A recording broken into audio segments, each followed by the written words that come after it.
Now to Texas, as search and rescue efforts in the central part of that state continue, we are getting a clearer picture of the devastation. The death toll from the catastrophic flooding in the Hill Country has now climbed to at least 109, with 161 still missing.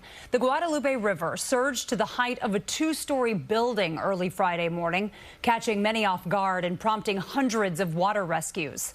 Among the hardest hit areas, Kerr County, where several people are still unaccounted for at Camp Mystic, a girls' summer camp. And now this evening, growing questions about whether there were enough warnings and if evacuations just came too late. Dick Brennan here now with more on that. Dick. Jessica and Christine, no survivors have been found since Friday, but search teams are still active. And there are questions, as you said, about the emergency alert system in the area. Governor Abbott just briefed the press after taking an earlier aerial tour. There still remain those who are missing. We have to find every single person who's missing. The search continues for anyone who might still be alive along the Guadalupe River. Response teams are using drones equipped with thermal sensors to try to spot any survivors. When it burst through my back door, it was waist deep within seconds. By the time I got out the back door, since it was broken, it was up to my neck in my backyard. While authorities say emergency alerts went out, Erin Burgess says she got nothing on her phone. I got on Facebook. I was checking the weather. There was nothing. There was no warnings. Nobody was saying anything. And then I heard water rushing into my bedroom. Texas officials did not want to answer questions about the alert system.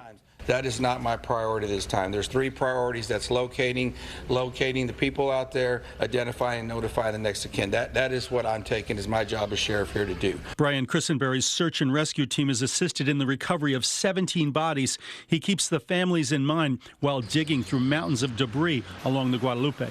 I've had a lot of people come up to me that have lost their children and their loved ones and thanked me, and it's hard to even hear that because they have closure, but we haven't pulled anybody out alive yet, and that's tough. In Kerrville, RVs are wrapped around trees. A kayak hangs 20 feet in the air. Cars buried under rocks and mud.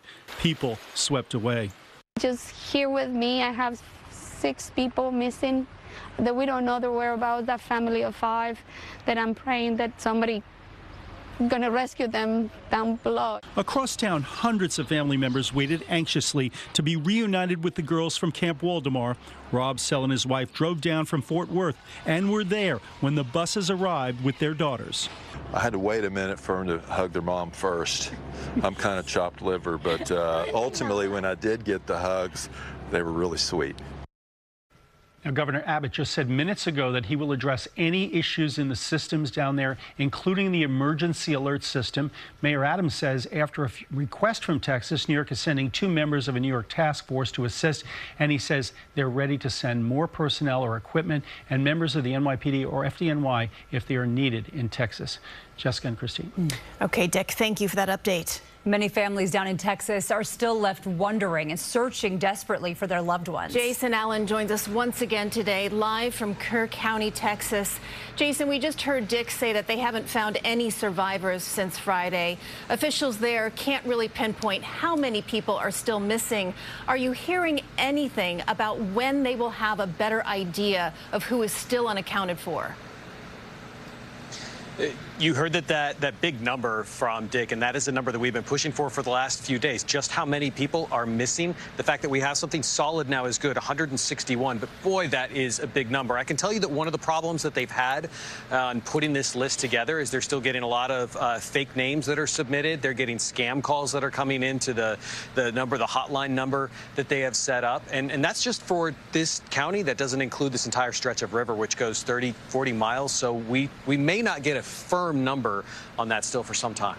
Jason, we've heard conflicting reports about whether the girls at Camp Mystic specifically received those emergency alerts. Some kind of talk about no cell phones allowed. Have you learned any more in your reporting about the communication at that specific camp and what alerts, if any, they were aware of?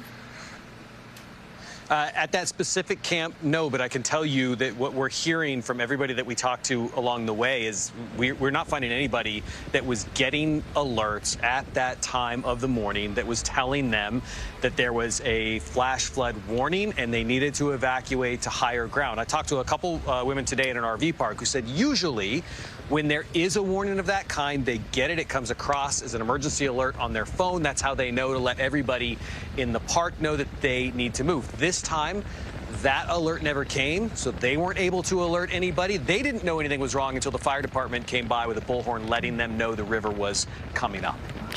And Jason, this was just new information that happened just minutes ago that Dick reported. The governor saying that he will address any issues in the system, including an emergency alert system. What are officials saying there specifically that they need to address?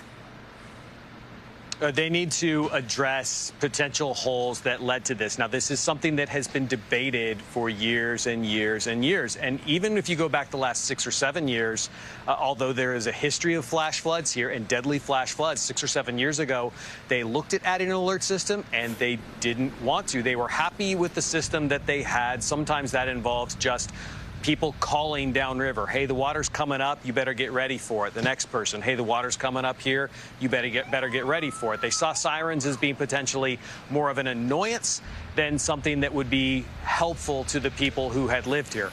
Obviously, now this has changed some minds, and that would be what the state would potentially be stepping in to fix.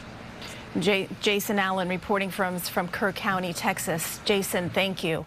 If you would like to help the families devastated by those deadly floods, we have made it easy for you to donate to recovery efforts. Just scan the QR code on your screen or go to cbsnews.com/help Texas.